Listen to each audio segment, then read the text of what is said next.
ಆತ್ಮೀಯರೇ ನಮಸ್ಕಾರ. ನಾನು ರಾಮ್ ಕೆ ಹನುಮಂತಯ್ಯ, ಕನ್ನಡ ಪರ ಚಿಂತಕ. ಇವತ್ತು ರೈತರ ಬಗ್ಗೆ ಒಂದು ಸ್ವಲ್ಪ ಮಾತಾಡಬೇಕು ಅಂತ ಬಂದಿದ್ದೀನಿ. ಇದಕ್ಕೊಂದು ಶೀರ್ಷಿಕೆ ಕೊಟ್ಟಿದ್ದೀನಿ. ಇವತ್ತಿನ ವಿಷಯದ ಶೀರ್ಷಿಕೆ ರೈತರ ಮಕ್ಕಳ ಅಂತರಾಳದ ಆರ್ತನಾದ. ರೈತರ ಮಕ್ಕಳ ಅಂತರಾಳದ ಆರ್ತನಾದ ಅಂತ ಶೀರ್ಷಿಕೆಯನ್ನು ಕೊಟ್ಟಿದ್ದೀನಿ. ಯಾಕೆ ಈ ಶೀರ್ಷಿಕೆ ಕೊಟ್ಟಿದ್ದೀನಿ ಅಂದರೆ, ಇವತ್ತಿನ ಸಂದರ್ಭದಲ್ಲಿ ಸಮಾಜವನ್ನು ಆಳುವವರು, ಸಮಾಜವನ್ನು ಆಳಿ ಅಧಿಕಾರ ನಡೆಸುವ ಅಧಿಕಾರಿಗಳು ರೈತರ ಬಗ್ಗೆ ಕಾಳಜಿ ತೋರಿಸ್ತಾ ಇಲ್ಲ. ಕಾಳಜಿ ತೋರಿಸ್ತಾ ಇಲ್ಲ ಅನ್ನೋದಕ್ಕಿಂತ ರೈತರಿಗೆ ಕಿರುಕುಳ ಕೊಡುವುದನ್ನು ನಿಲ್ಲಿಸಿಲ್ಲ.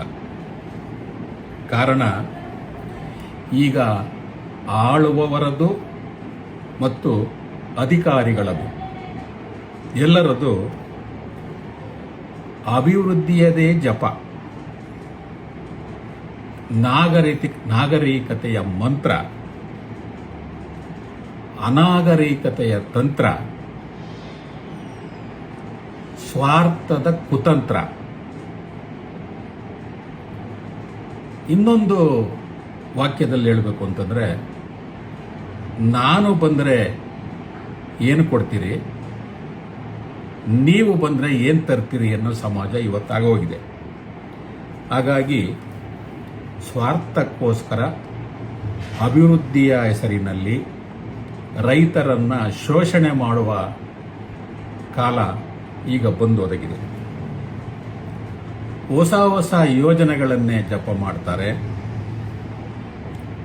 ಮತ್ತೊಂದು ವಿಮಾನ ನಿಲ್ದಾಣ ಕಟ್ತಾರೆ,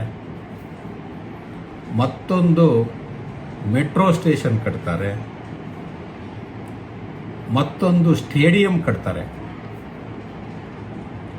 ಮತ್ತೊಂದು ಉಪನಗರ ಕಟ್ತಾರೆ, ಕಾರ್ಖಾನೆಗಳನ್ನು ಕಟ್ತಾರೆ.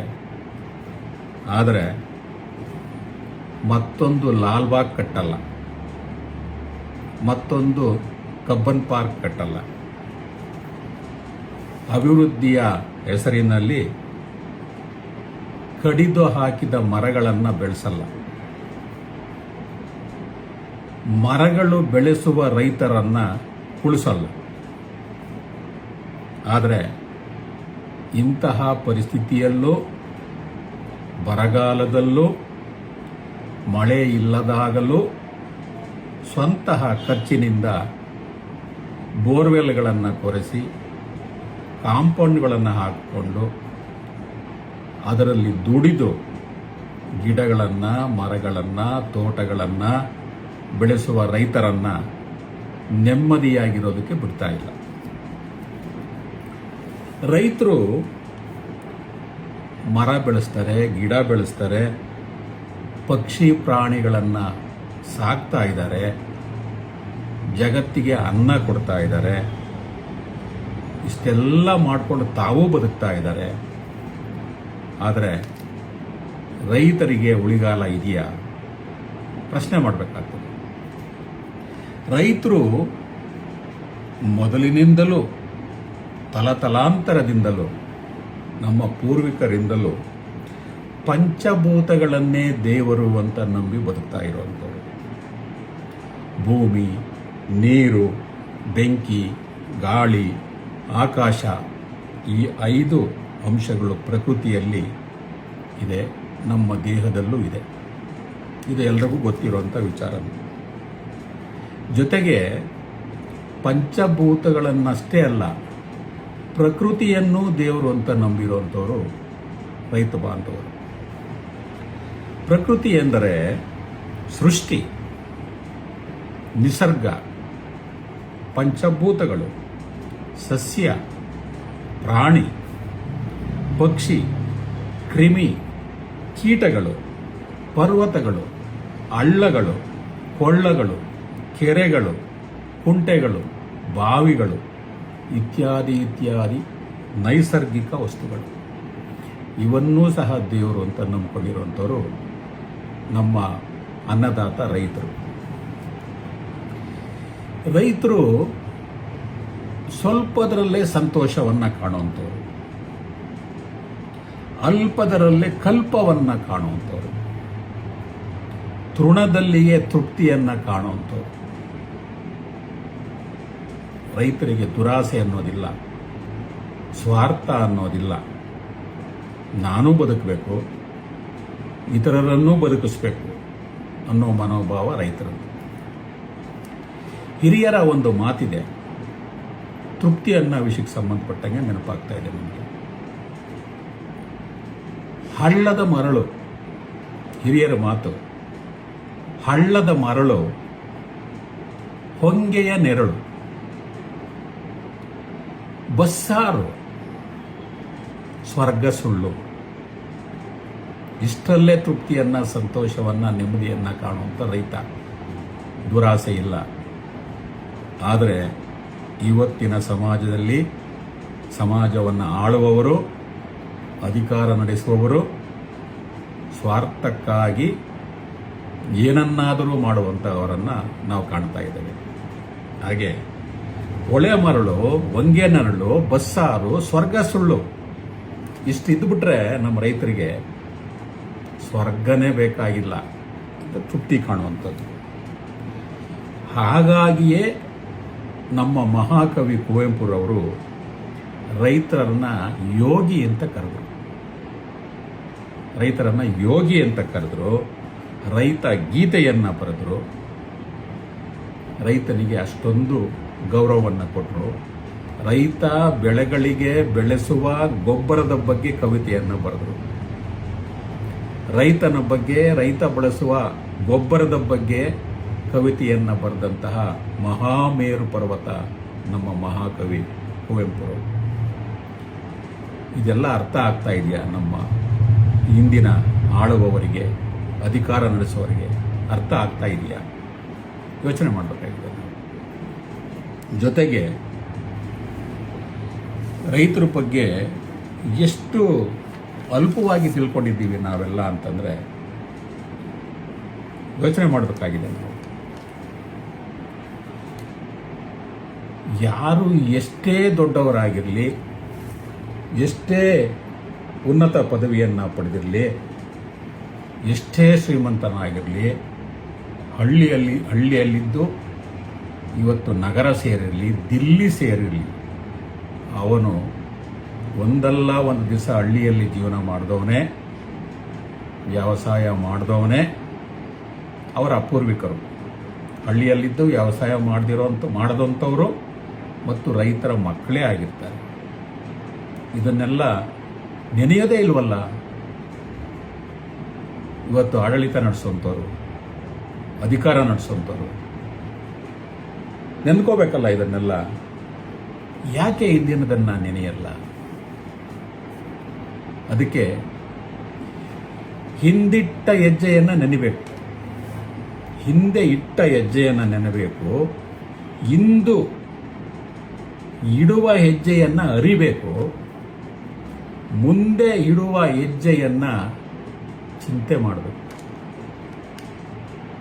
ಹಿಂದೆ ನಾವಿಟ್ಟಿರುವ ಹೆಜ್ಜೆಯನ್ನು ನೆನೆಬೇಕು, ಇಂದು ನಾವಿಡುವ ಹೆಜ್ಜೆಯನ್ನು ಅರಿಯಬೇಕು, ಮುಂದೆ ನಾವು ಇಡುವಂತಹ ಹೆಜ್ಜೆಯ ಬಗ್ಗೆ ಯೋಚನೆಯನ್ನು ಮಾಡಬೇಕು. ಇದು ಯಾರೂ ಮಾಡ್ತಾ ಇಲ್ಲ. ಅದಕ್ಕೆ ಈ ಹಿಂದೆಯೇ ನಮ್ಮ ಪೂರ್ವಜರು ತಮ್ಮ ಜ್ಞಾನದಿಂದ ತಮ್ಮ ಮುಂದೆ ಆಗುವ ಯೋಚನೆಯನ್ನು ಚಿಂತಿಸಿ ಏನೇನು ಆಗ್ಬೋದು ಅಂತ ನೂರಾರು ವರ್ಷದ ಹಿಂದೆನೇ ಹೇಳಿದ್ದಾರೆ. ಅದೆಲ್ಲವೂ ಸತ್ಯ ಆಗ್ತಾ ಇದೆ, ಎಲ್ರಿಗೂ ಗೊತ್ತಿದೆ. ಅದನ್ನು ನಾನು ನೆನಪು ಮಾಡ್ಕೋತೀನಿ. ಏನು ಹೇಳಿದ್ರು ಹಿಂದೆ ಹೇಳಿದ್ದೆಲ್ಲವೂ ಸತ್ಯ ಆಗ್ತಾ ಇದೆಯಲ್ಲ, ಅವರು ಅಷ್ಟು ಚಿಂತೆ ಮಾಡ್ತಾ ಇದ್ರಲ್ಲ, ಇವತ್ತು ನೀವು ಯಾಕೆ ಚಿಂತೆಯನ್ನು ಮಾಡ್ತಾ ಇಲ್ಲ ಅಂತ ಯೋಚನೆ ಮಾಡಬೇಕಾಗ್ತದೆ. ಏನು ಹೇಳಿದ್ರು ಅಂತ ಹೇಳೋದಾದರೆ, ಕಸವು ರಸವಾದೀತು ನೋಡ, ಹಿಂದೆ ಹೇಳಿದ್ದು ನಮ್ಮ ಹಿರಿಯರು, ನಮ್ಮ ಪೂರ್ವಜರು, ಜ್ಞಾನಿಗಳು ನೂರಾರು ವರ್ಷದ ಹಿಂದೆ ಮುಂದೆ ಏನಾಗ್ತದೆ ಅಂತ ಹೇಳಿದ್ರಲ್ಲ, ಕಸವು ರಸವಾಗುತ್ತೆ ನೋಡ, ಕಲ್ಲು ಕಾಂಚಾಣವಾಗುತ್ತೆ ನೋಡ, ಮರಳು ಮಾಣಿಕ್ಯವಾದೀತು ನೋಡ, ಎಣ್ಣೆ ಇಲ್ಲದ ದೀಪ ಉರಿತಾದೆ ನೋಡ,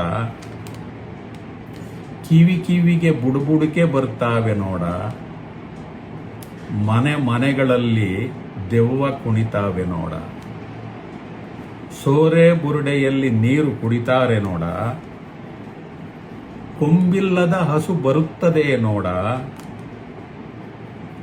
ಇವೆಲ್ಲ ಹೇಳಿದ್ರಲ್ಲ, ಸತ್ಯ ಆಗಿದೆಯಲ್ಲ, ನಾವೆಲ್ಲ ನೋಡಿದ್ದೀವಲ್ಲ. ಇದನ್ನು ಬಿಡಿಸಿ ಹೇಳಬೇಕಾಗಿಲ್ಲ ಅಂತ ಕಾಣ್ತದೆ. ನಾನು ಹೇಳಿದ ಪ್ರತಿಯೊಂದೂ ಸಹ ಸತ್ಯ ಆಗಿದೆ. ಅಷ್ಟು ಮುಂದಾಲೋಚನೆಯಿಂದ ತೀಕ್ಷ್ಣವಾಗಿ ಯೋಚಿಸಿ ಹೇಳಿದಂಥ ನಮ್ಮ ಹಿರಿಯರಿಗೆ ಎಷ್ಟು ಮುಂಜಾಗ್ರತೆಯ ಆಲೋಚನೆಗಳಿತ್ತು ಮತ್ತು ಎಷ್ಟು ಹಿಂದಿನದನ್ನು ನೆನ್ಕೋತಾ ಇದ್ರು ಅವರು. ಆದರೆ ಇವತ್ತೇನಾಗ್ತಾ ಇದೆ ಅರ್ಥ ಮಾಡ್ಕೋಬೇಕಿದೆ.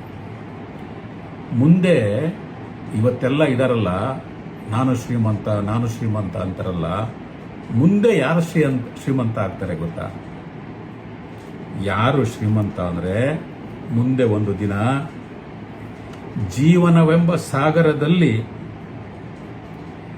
ನೆಮ್ಮದಿ ಎಂಬ ಮುತ್ತನ್ನು, ಅನ್ನ ಎಂಬ ತುತ್ತನ್ನು ಹುಡುಕಿಕೊಡುವವನೇ ರೈತ, ಇವನೇ ಶ್ರೀಮಂತ. ಇದು ಸತ್ಯ ಆಗ್ತದೆ. ನಾವು ಮುಂದಾಲೋಚನೆ ಮಾಡಬೇಕಾಗಿದೆ. ಹಸಿರಿನಿಂದ ಭೂಮಾತೆಯನ್ನ ಅಲಂಕಾರ ಮಾಡುವ ಪರಮ ಭಕ್ತ ಅಂದರೆ ಅವನು ರೈತ. ಹಸಿರಿನಿಂದ ಭೂಮಾತೆಯನ್ನ ಪೂಜೆ ಮಾಡ್ತಾನೆ, ಅವನೇ ಮಹಾಭಕ್ತ, ಅವನೇ ರೈತ. ಮುಂದೊಂದು ದಿನ ಯಾರು 1 ಎಕರೆ ಭೂಮಿಯಲ್ಲಿ 1 ಎಕರೆ ಭೂಮಿಯನ್ನು ಉಳಿಸ್ಕೊಂಡು ಆ 1 ಎಕರೆ ಭೂಮಿಯಲ್ಲಿ ಕೃಷಿಯನ್ನು ಮಾಡ್ತಾನೆ, ಅವನೇ ಶ್ರೀಮಂತ. ಇವತ್ತೆಲ್ಲ ನಾಳೆ ಇದು ಅದೇ ಆಗುತ್ತೆ. 1 ಎಕರೆ ಆಗಲಿ, ಅರ್ಧ ಎಕರೆ ಆಗಲಿ ಅವನು ಇಟ್ಕೊಂಡು ನಿಷ್ಠೆಯಿಂದ, ನಿಸ್ವಾರ್ಥದಿಂದ ಬೆಳೆಯನ್ನು ಬೆಳೆದು ಅವನು ಯಾರಿಗೂ ಕೊಡದೆ ತನ್ನಷ್ಟಕ್ಕೆ ತಾನೇ ಬೆಳೆದು ತನ್ನ ಏನು ಬೇಕೋ ಅದನ್ನೆಲ್ಲ ಬೆಳ್ಕೊಂಡು ಅವನ ಸಂಸಾರವನ್ನು ಸಾಕ್ಕೊಂಡು ಯಾರು ಹೋಗ್ತಾರೆ, ಅವನೇ ದೊಡ್ಡ ಶ್ರೀಮಂತ ಆಗ್ತಾನೆ. ಯಾಕೆಂದರೆ ಇವರೆಲ್ಲ ಲಾಭಕೋರರು, ಲಾಭವನ್ನೇ ನಿರೀಕ್ಷೆ ಮಾಡುವಂಥವ್ರು.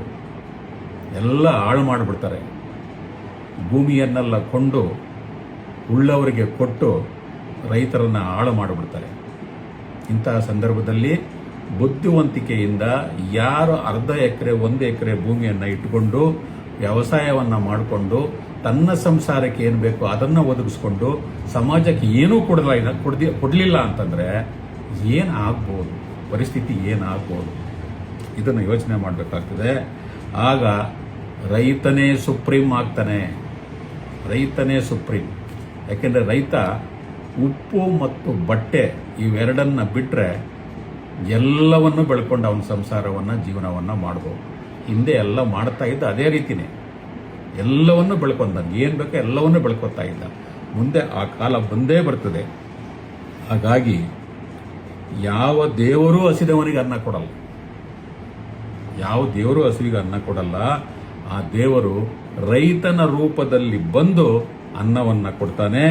ಜಗತ್ತಿಗೆ ರೈತನ ಗತ್ತು, ತಾಕತ್ತು, ಗೌರವ, ಬೆಲೆ ಅವತ್ತು ಗೊತ್ತಾಗ್ತದೆ.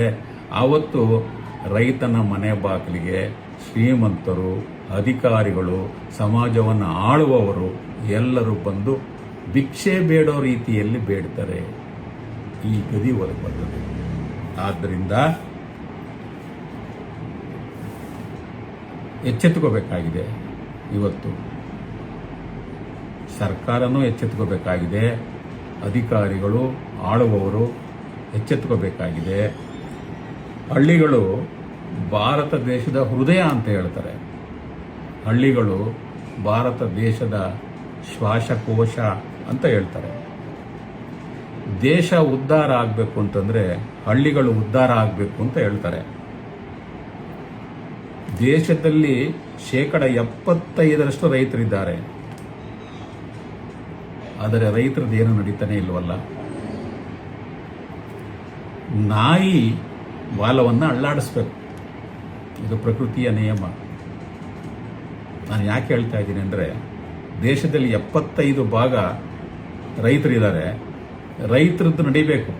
ಆದರೆ 25% ಇರುವಂತಹವರು 75% ಇರೋವನ್ನ ಅಲ್ಲಾಡಿಸ್ತಾ ಇದ್ದಾರಲ್ಲ. ಅಂದರೆ ನಾಯಿ ಬಾಲವನ್ನು ಅಲ್ಲಾಡಿಸ್ತಾ ಇಲ್ಲ, ಬಾಲ ನಾಯಿಯನ್ನು ಅಲ್ಲಾಡಿಸ್ತಾ ಇದೆ. ಇಂತಹ ಪರಿಸ್ಥಿತಿ ಬಂದಿದೆ. ಹಾಗಾಗಿ ಇವತ್ತಿನ ಪರಿಸ್ಥಿತಿಯಲ್ಲಿ ನಾನು ಯಾಕಿದೆಲ್ಲ ಪೀಠಿಕೆ ಆಗ್ತಾ ಇದ್ದೀನಿ ಅಂತಂದರೆ, ನಿನ್ನೆ 31ನೇ ತಾರೀಕು ಒಂದು ಪ್ರತಿಭಟನೆಯನ್ನು ಮಾಡಿದ್ರು ನಮ್ಮ ರೈತ ಮಕ್ಕಳು. ಪ್ರತಿಭಟನೆಯನ್ನು ಮಾಡಿದ್ರು. ದೊಡ್ಡಬಳ್ಳಾಪುರ ತಾಲೂಕಿನ ದೊಡ್ಡಬೆಳಂಗಲ ಹೋಬಳಿಯ 2100 ಎಕರೆ ರೈತರ ಫಲವತ್ತಾದ ಭೂಮಿಯನ್ನು KIADB ಅವರು ವಶಕ್ಕೆ ತಗೋಬೇಕು ಅಂತ ಹೇಳ್ಬಿಟ್ಟು ಎಲ್ಲ ವ್ಯವಸ್ಥೆಯನ್ನು ಮಾಡಿಕೊಂಡಿದ್ದಾರೆ. ಸ್ವಾಧೀನಪಡಿಸ್ಕೊಳ್ಳೋದಕ್ಕೆ ಏನೇನು ಬೇಕೋ ಎಲ್ಲವನ್ನು ಮಾಡಿದ್ದಾರೆ. ಆದರೆ ನಿಯಮವನ್ನು ಪಾಲನೆ ಮಾಡಿಲ್ಲ. ಈ ನಿಯಮ ಏನಪ್ಪ ಅಂತಂದರೆ, ನಾನಿನ್ನು ಜಾಸ್ತಿ ಆಳವಾಗಿ ಹೇಳಕ್ಕೆ ಹೋಗಲ್ಲ, ತುಂಬ ಚಿಕ್ಕದಾಗೆ ನಾನು ಹೇಳ್ತಾ ಹೋಗ್ತಾ ಇದ್ದೀನಿ. ಯಾವ ನಿಯಮವನ್ನು ಇವರು ಪಾಲನೆ ಮಾಡಿದ್ದಾರೆ ಅಂದರೆ, ಸುಮಾರು 132 ವರ್ಷದ ಹಿಂದಿನ ನಿಯಮವನ್ನು ಪಾಲನೆ ಮಾಡಿದ್ದಾರೆ. 132 ವರ್ಷದ ಹಿಂದಿನ ಕಾನೂನನ್ನು ಪಾಲನೆ ಮಾಡಿದ್ದಾರೆ. ಅಂದರೆ ಅದು ಸತ್ಯಾಗ್ರಹದ ಕಾಲ, ಬ್ರಿಟಿಷರ ಕಾಲ. ಆ ಕಾಲದಲ್ಲಿ ಯಾರ ಅನುಮತಿಯೂ ಬೇಕಾಗಿಲ್ಲ, ಯಾರನ್ನೂ ಅಪ್ಪಣೆ ತಗೋಬೇಕಾಗಿಲ್ಲ. ಅವ್ರಿಗೆ ಏನು ತೋರ್ತದೋ ಅದೆಲ್ಲ ಮಾಡ್ಬೋದಾಗಿತ್ತು. ಅಂಥ ಕಾಲ 132 ವರ್ಷದ ಹಿಂದಿನ ಕಾಲ, ಅಂದರೆ 1894ನೇ ಇಸ್ವಿ. ಅಂದರೆ ಇವರ ಉದ್ದೇಶ ಏನು ಅಂತಂದರೆ, ನಮ್ಮ ರೈತರು 132 ವರ್ಷದ ಹಿಂದೆನೇ ಇದ್ದಾರೆ, ಇನ್ನು ಮುಂದಕ್ಕೆ ಬಂದಿಲ್ಲ ಅಂತ. ಅಂದರೆ ಈಗ ಕಾನೂನು ಏನು ಬದಲಾವಣೆ ಆಗಿದೆ ಅಂತಂದರೆ, 13 ವರ್ಷದ ಹಿಂದೆ ಒಂದು ಕಾನೂನು ಬಂದಿದೆ. ಈ ಭೂಮಿಯನ್ನು ವಶಪಡಿಸ್ಕೋಬೇಕಾದ್ರೆ ನಿಯಮಗಳೇನು, ಏನನ್ನ ಪಾಲನೆ ಮಾಡಬೇಕು ಅಂತ ನಿಯಮಗಳು ಬಂದಿದೆ. ಯಾಕೆಂದರೆ ಇದು ಪ್ರಜಾಪ್ರಭುತ್ವದ ಕಾಲ. ಪ್ರಜೆಯೇ ಪ್ರಭು, ಪ್ರಜೆಗಳಿಂದಲೇ ಪ್ರಭು ರಚನೆ ಆಗೋದು. ಪ್ರಭು ಅಂತ ಹೇಳೋಕ್ಕಾಗಲ್ಲ, ಪ್ರಜೆಗಳಿಂದಲೇ ಸರ್ಕಾರ ನಡೆಯುವಂಥದ್ದು. ಇದನ್ನು ಅರ್ಥ ಮಾಡ್ಕೋಬೇಕಾಗ್ತದೆ. ಈ 13 ವರ್ಷದ ಹಿಂದೆ ಕಾನೂನು ಹೇಳೋ ಪ್ರಕಾರ, ಒಂದು ವೇಳೆ ಆ ಭೂಮಿ ಫಲವತ್ತಾಗಿಲ್ಲ ಅಂತಂದರೆ, ಬಂಜರು ಭೂಮಿಯಾಗಿದ್ದರೆ, ಉಪಯೋಗಕ್ಕೆ ಬಾರದೇ ಇದ್ದರೆ, ಅಂತಹ ಭೂಮಿಯನ್ನು ಭೂಸ್ವಾಧೀನವನ್ನು ಮಾಡಿಕೊಂಡು ಪುನರ್ವಸತಿಯನ್ನು ಕಲ್ಪಿಸಬೇಕು. ಪುನರ್ವಸತಿ ಕಲ್ಪಿಸಬೇಕು. ಈ 13 ವರ್ಷದ ಹಿಂದೆ ಬಂದಿರುವಂಥ ಕಾನೂನು. ಭೂಸ್ವಾಧೀನವನ್ನು ಮರುಸ್ಥಾಪನೆ ಮಾಡಬೇಕು. ಮರುಸ್ಥಾಪನೆ ಮಾಡಬೇಕು ಅಂದರೆ, ಯಾವ ರೈತ, ಯಾವ ವ್ಯಕ್ತಿ ಅವನು ಯಾವ ಮಟ್ಟದಲ್ಲಿರ್ತಾನೆ, ಯಾವ ಮೂಲಭೂತ ಸೌಕರ್ಯಗಳನ್ನು ಹೊಂದಿರ್ತಾನೆ, ಅದನ್ನು ಮರುಸ್ಥಾಪನೆ ಮಾಡಬೇಕು. ಇದನ್ನು ನಾನು ಬಿಡಿಸಿ ಹೇಳಕ್ಕೆ ಹೋಗಲ್ಲ.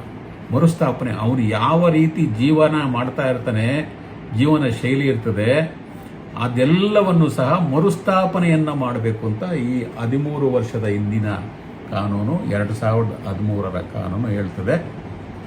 ಅದು ಕಾನೂನು ಗೊತ್ತಿರೋರಿಗೆಲ್ಲ ಗೊತ್ತಿರ್ತದೆ, ಅದಕ್ಕೆಲ್ಲ ಅದಕ್ಕೆ ಸಂಬಂಧಪಟ್ಟವರಿದ್ದಾರೆ. ಅದ್ರ ಬಗ್ಗೆ ನಾನು ಹೆಚ್ಚಿಗೆ ಹೇಳಕ್ಕೆ ಹೋಗಲ್ಲ. ಅದಕ್ಕೋಸ್ಕರ ಈ ರೈತರು ಅಂದರೆ ಸ್ವಲ್ಪ ಅರಿವು ಮೂಡಿಸ್ಬೇಕಾಗ್ತದೆ. ಅನ್ನ ಇಲ್ಲದೆ ಯಾರೂ ಬದುಕೋಕ್ಕಾಗಲ್ಲ, ರೈತ ಇಲ್ಲದೆ ಯಾರೂ ಉಳಿಯೋಕ್ಕಾಗಲ್ಲ. ಅನ್ನದ ಬಗ್ಗೆ ಅರಿವಿರಬೇಕಾಗ್ತದೆ, ಉಳಿವಿನ ಬಗ್ಗೆ ಅರಿವಿರಬೇಕಾಗ್ತದೆ, ಅನ್ನದಾತ ರೈತನ ಬಗ್ಗೆ ಅರಿವಿರಬೇಕು, ಅರ್ಥ ಮಾಡ್ಕೊಳ್ಬೇಕು. ಅದನ್ನು ಮಾತ್ರ ನಾನು ಹೇಳಕ್ಕೆ ಹೋಗ್ತೀನಿ. ಈ ಜೀವನದಲ್ಲಿ ಯಾರನ್ನ ಬೇಕಾದರೂ ಕೈ ಬಿಡ್ಬೋದು,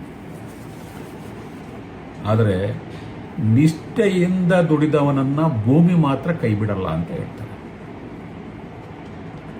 ರೈತನಿಗೆ ಭೂಮಿ ಒಂದು ಸಂದೇಶ ಕೊಡ್ತದೆ. 5 ವರ್ಷ ನೀನು ನನ್ನನ್ನು ಸಾಕು, ನಾನು 50 ವರ್ಷ ನಿನ್ನನ್ನು ಕಾಪಾಡ್ತೀನಿ ಅಂತ ಹೇಳ್ತದೆ ಭೂಮಿ. ಆ ಭೂಮಿ ತಾಯಿ, ನೀನು 5 ವರ್ಷ ನನ್ನ ಸಾಕ್ಬಿಡು, ನನ್ನ ಕಾಪಾಡ್ಬಿಡು, ನಾನು 50 ವರ್ಷ ನಿನ್ನ ಸಾಕ್ತೀನಿ ಅಂತ ಹೇಳ್ತದೆ. ಹಸಿರಿನಿಂದ ಭೂಮಿ ತಾಯಿಯು ಅಲಂಕಾರ ಮಾಡಿಸಿಕೊಳ್ಳುವ ಏಕೈಕ ಭಕ್ತ ಅಂದರೆ ಅವನು ರೈತ. ಭೂಮಿಗೂ ರೈತನಿಗೂ ಅವಿನಾಭಾವ ಸಂಬಂಧ. ತಾನು ಹಸಿದಿದ್ದರೂ ಮಕ್ಕಳ ಹಸಿವು ನೀಗಿಸೋ ಗುಣ ತಾಯಿಗಿದ್ರೆ, ತಾನು ಹಸಿದಿದ್ದರೂ ದೇಶದ ಹಸಿವು ನೀಗಿಸುವ ಗುಣ ರೈತನಿಗಿರ್ತದೆ ಅಂತ ಹೇಳ್ತಾರೆ.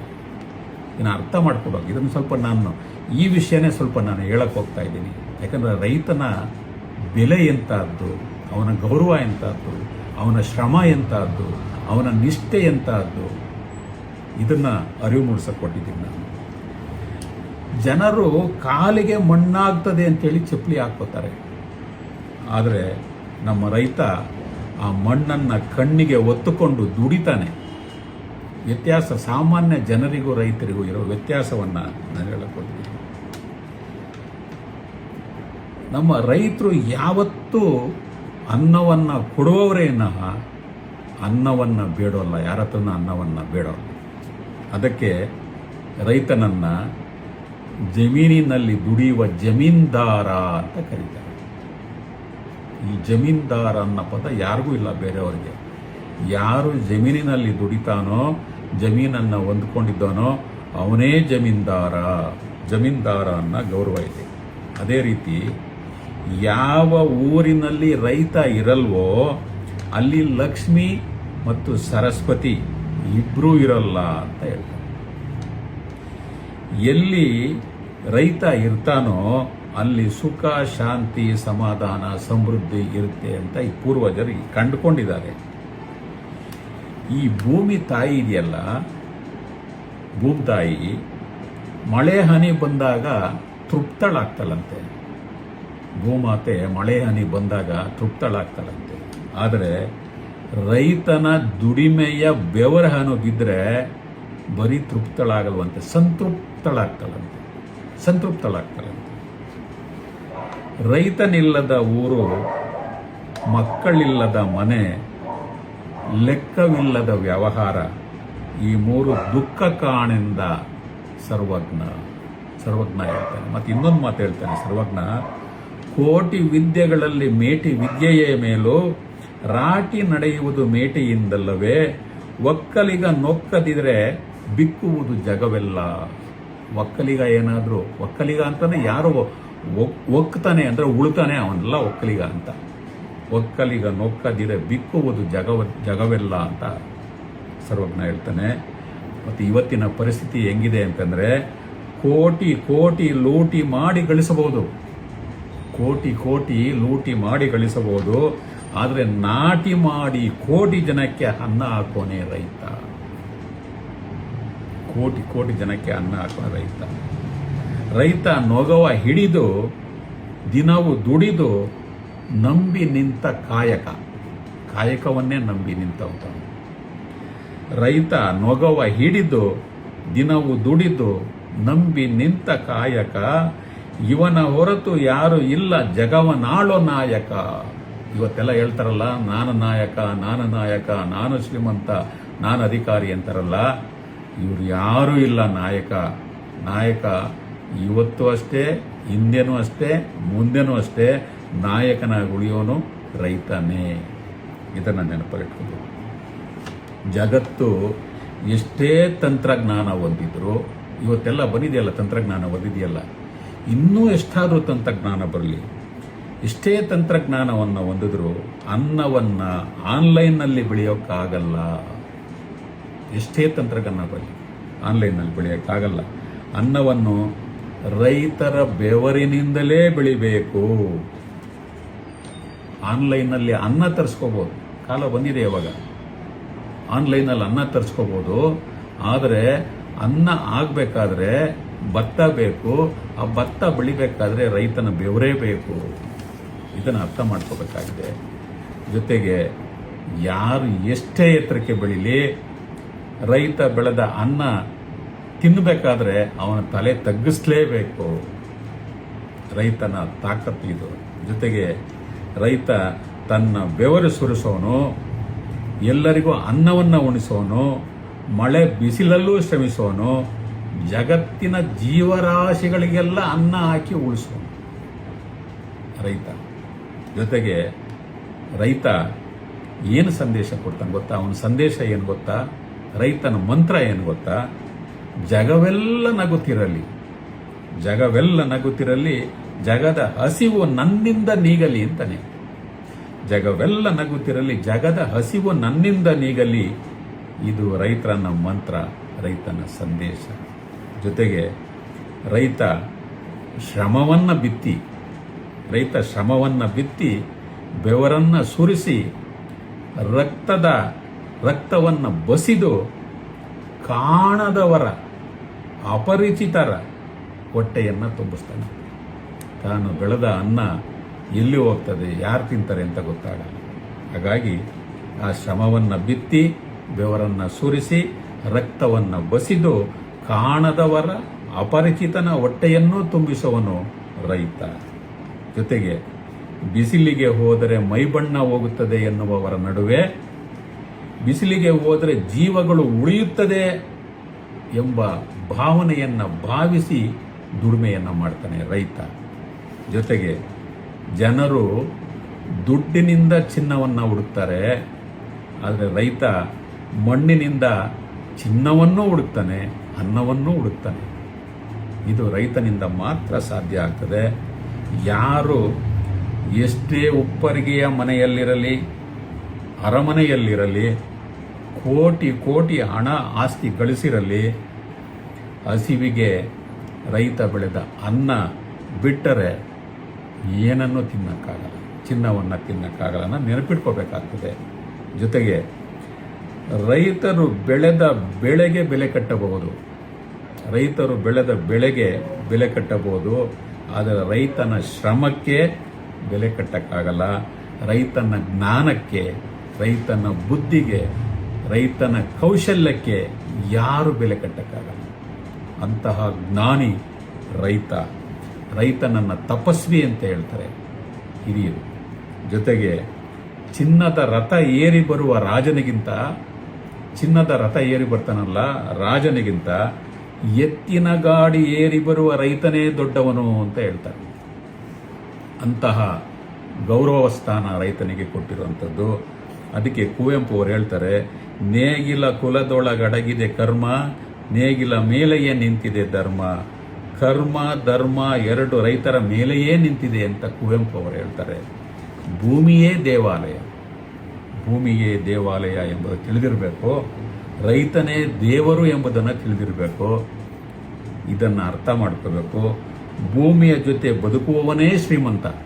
ಶ್ರೀಮಂತ ಅಂದರೆ ಯಾರು ಅಂತಂದರೆ, ಭೂಮಿಯ ಜೊತೆ ದುಡಿಮೆಯಲ್ಲಿ ಬೆವರನ್ನು ಸುರಿಸಿ ಯಾರು ದುಡಿತಾನೋ ಅವನೇ ಶ್ರೀಮಂತ. ಜೀವನ ಎಂಬ ಸಾಗರದಲ್ಲಿ ನೆಮ್ಮದಿ ಎಂಬ ಮುಕ್ಕನ್ನು, ಜೀವನ ಎಂಬ ಸಾಗರದಲ್ಲಿ ನೆಮ್ಮದಿ ಎಂಬ ಮುತ್ತನ್ನು, ಅನ್ನ ಎಂಬ ತುತ್ತನ್ನು ಹುಡುಕಿಕೊಡುವವನೇ ರೈತ. ರೈತನೇ ಹಸಿದವರ ಪಾಲಿಗೆ ನಿಜವಾದ ಶ್ರೀಮಂತ ಅಂತ ಹೇಳ್ತಾರೆ. ಇದು ರೈತರ ಬಗ್ಗೆ ಅರಿವನ್ನು ಮೂಡಿಸುವಂಥ ಪ್ರಯತ್ನವನ್ನು ಮಾಡಿದ್ದೇನೆ. ರೈತ ಯಾವತ್ತಿದ್ರೂ ಗ್ರೇಟೆ, ರೈತ ಯಾವತ್ತಿದ್ರೂ ಸುಪ್ರೀಮೆ. ಇದನ್ನು ಅರ್ಥ ಮಾಡ್ಕೋಬೇಕಾಗ್ತದೆ. ಯಾರು ತನ್ನ ಸ್ವಂತ ಅರ್ಧ ಎಕರೆ 1 ಎಕರೆ ಭೂಮಿಯನ್ನು ಉಳಿಸ್ಕೊಂಡು ಅವನ ಮನೆಗೆ ಬೇಗವಷ್ಟು ಬೆಳೆಯನ್ನು ಬೆಳ್ಕೊಂಡು ಈ ಜಗತ್ತಿಗೆ, ಸಮಾಜಕ್ಕೆ ಏನೂ ಕೊಡದೆ ಹೋದರೆ ಈ ಸಮಾಜ ಏನಾಗ್ಬೋದು ಅಂತ ನಾವು ಅರ್ಥ ಮಾಡ್ಕೋಬೇಕಾಗ್ತದೆ. ಯಾಕೆಂದರೆ ಇದೇ 31ನೇ ತಾರೀಕು ದೊಡ್ಡಬಳ್ಳಾಪುರದಲ್ಲಿ ನಡೆದಂತಹ ರೈತರ ಹೋರಾಟ, ಅದರಲ್ಲಿ ಮನ ಕಲಕಿದ ಒಂದು ವಿಷಯ ಏನು ಅಂತಂದರೆ, ಮಹಿಳೆಯರು, ಹೆಣ್ಣು ಮಕ್ಕಳು ಮನೆ, ಮಕ್ಕಳು, ಮಠ ಎಲ್ಲವನ್ನು ಬಿಟ್ಟು ಟ್ರ್ಯಾಕ್ಟ್ರಲ್ಲಿ ಕುಳಿತುಕೊಂಡು ಪಟ್ಟಣಕ್ಕೆ ಬಂದು ಅಲ್ಲಿ ನಡೆದು ಧಿಕ್ಕಾರವನ್ನು ಕೂಗಿ ಸಿಡಿದು ಸರ್ಕಾರದ ವಿರುದ್ಧ ಶಾಪವನ್ನು ಹಾಕಿ ಆಳುವವರಿಗೆ ಧಿಕ್ಕಾರವನ್ನು ಕೂಗಿ ಉರಿ ಬಿಸಿಲಿನಲ್ಲಿ ನಿಂತು ಆಯಾಸಗೊಂಡು ಕುಂತು ಅವರ ಸಿಟ್ಟನ್ನು ಹೊರ ಹಾಕಿದ್ರಲ್ಲ, ನಿಜವಾಗಲೂ ಕರುಳು ಹಿಂಡುವಂತಹ ಸಂದರ್ಭ ಅದು. ಮಹಿಳೆಯರಿಗಿರುವ ಶಕ್ತಿ ಬಗ್ಗೆ ನಾನೇನು ಬಿಡಿಸಿ ಹೇಳಬೇಕಾಗಿಲ್ಲ. ಅದರಲ್ಲೂ ನಮ್ಮ ದೊಡ್ಡಬಳ್ಳಾಪುರ ತಾಲೂಕಿನ ದೊಡ್ಡಬೆಳವಂಗಲ ಹೋಬಳಿಯ ರೈತಾಪಿ ಜನದ ಹೆಣ್ಣು ಮಕ್ಕಳು ಯಾವತ್ತೂ ರಸ್ತೆಗೆ, ಬೀದಿಗೆ, ಕೂಗಾಟಕ್ಕೆ, ಧಿಕ್ಕಾರ ಕೂಗೋದಕ್ಕೆ ಬಂದಂಥವರಲ್ಲ. ಅವರು ತಮ್ಮ ಹಿರಿಯರು ಕಾಪಾಡಿಕೊಂಡು ಬಂದ ಭೂಮಿಯನ್ನು ಉಳಿಸ್ಕೊಳ್ಳೋದಕ್ಕೋಸ್ಕರ, ತಮ್ಮ ಮಕ್ಕಳನ್ನು ಸಾಕುವುದಕ್ಕೋಸ್ಕರ, ಮಕ್ಕಳ ಭವಿಷ್ಯವನ್ನು ರೂಪಿಸಿಕೊಳ್ಳುವುದಕ್ಕೋಸ್ಕರ ಭೂಮಿಯನ್ನು ಉಳಿಸ್ಕೊಳ್ಳೇಬೇಕು ಎಂಬ ಧಾವಂತದಲ್ಲಿ ಪ್ರತಿಭಟನೆಯನ್ನು ಮಾಡಿದ್ದಾರೆ. 2 ಸಾರಿ ಮಾಡಿದ್ದಾರೆ. ಸದ್ಯಕ್ಕಿದು ಮುಗಿಯೋದಿಲ್ಲ. ಅವರ ಕಿಚ್ಚು, ಅವರ ಕೋಪ, ಅವರ ಸಿಟ್ಟು ಇದೆಲ್ಲವನ್ನು ನೋಡಿದಾಗ ನನಗೆ ಮನಸ್ಸು ಕರಗಿ ಹೋಯಿತು, ಕಣ್ಣಲ್ಲಿ ನೀರಾಡ್ತು ಕೂಡ. ಇಂತಹ ಸಂದರ್ಭದಲ್ಲಿ ಎಲ್ಲೋ ದುಡಿಮೆಯನ್ನು ಮಾಡಿಕೊಂಡು ಅವರ ಸಂಸಾರವನ್ನು ಕಾಪಾಡಿಕೊಂಡಿರುವಂಥ ಹೆಣ್ಣು ಮಕ್ಕಳು ಮತ್ತು ರೈತರು ಬೀದಿಗೆ ಬಂದು ಕೂಗಾಟ ಮಾಡ್ತಾರೆ, ಪ್ರತಿಭಟನೆ ಮಾಡ್ತಾರೆ, ಧಿಕ್ಕಾರ ಕೂಗ್ತಾರೆ ಅಂದರೆ ಅವ್ರಿಗೆ ಎಷ್ಟು ನೋವಾಗಿರಬೇಕು.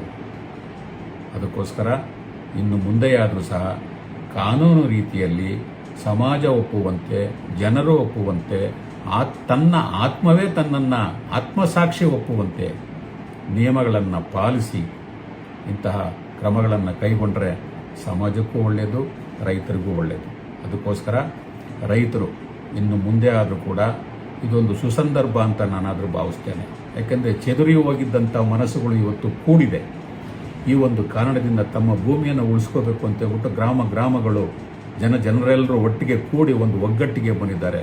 ಈ ಒಗ್ಗಟ್ಟು ಮುಂದುವರೆದು ಅವರು ಏನು ಅವರ ಮನಸ್ಸಲ್ಲಿ ನಮ್ಮ ಭೂಮಿಯನ್ನು ಉಳಿಸ್ಕೋಬೇಕು ಅಂತ ಒಂದು ಧ್ಯೇಯ ಇದೆ, ಅವರಿಗೆ ಯಶಸ್ಸು ಸಿಗಲಿ ಅಂತ ಹೇಳಿ ಅಧಿಕಾರಿಗಳು ಸಹ ಇದನ್ನೆಲ್ಲ ಪೂರ್ವಾಪರ ಯೋಚನೆ ಮಾಡಿ ನಿಯಮಗಳನ್ನು ಪಾಲಿಸಿ ಆ ರೈತರಿಂದ ಬಲವಂತವಾಗಿ ಭೂಮಿಯನ್ನು ಕಸಿದುಕೊಳ್ಳದೆ ಅವರನ್ನು ನೆಮ್ಮದಿಯಾಗಿ ಬದುಕುವಂತಹ ಅವಕಾಶ ಕಲ್ಪಿಸಿಕೊಡಲಿ ಅಂತೇಳಿ ಬೇಡಿಕೊಂಡು ನನ್ನ ಮಾತನ್ನು ಮುಗಿಸ್ತೇನೆ. ನಮಸ್ಕಾರ.